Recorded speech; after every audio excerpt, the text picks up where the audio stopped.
Parliament's Standing Committee on Public Accounts, or SCOPA, has labelled Transnet's no-show at their meeting as thuggish behaviour. The board of Transnet failed to honour a follow-up meeting with SCOPA this morning, despite having agreed to it last week. Transnet was meant to provide, among other things, answers on its 4 billion rands worth of irregular expenditure.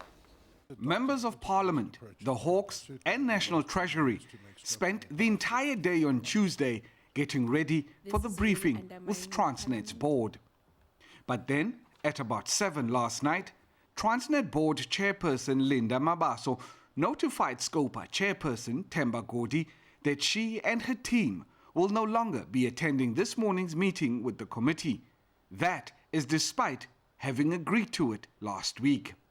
And in view of the fact that the matters that are to be discussed are quite substantive, she wouldn't like that they come unprepared. So it would be good if we're to give them sufficient time so they can prepare themselves.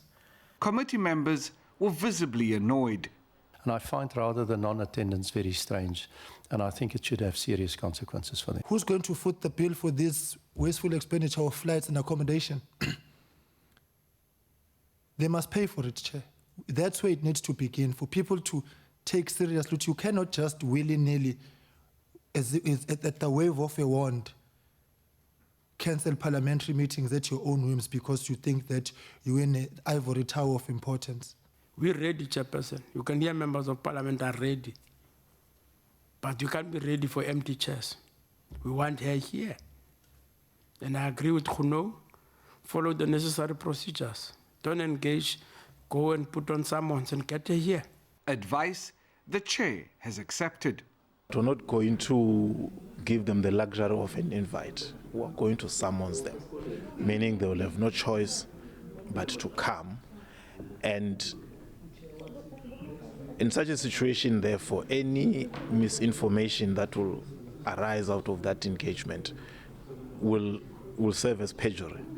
So, one, they will have no option but to come. Two, but they will now be engaging with us under very strict legal terms. Also missing was Public Enterprises Minister Lynn Brown, although she did provide an apology as well as a doctor's note. Despite today's snub, SCOPA still expects to meet with the State Security Agency and its Minister, Bongani Bongo, on Thursday. Lukhanyo Khalada, SABC News, Parliament.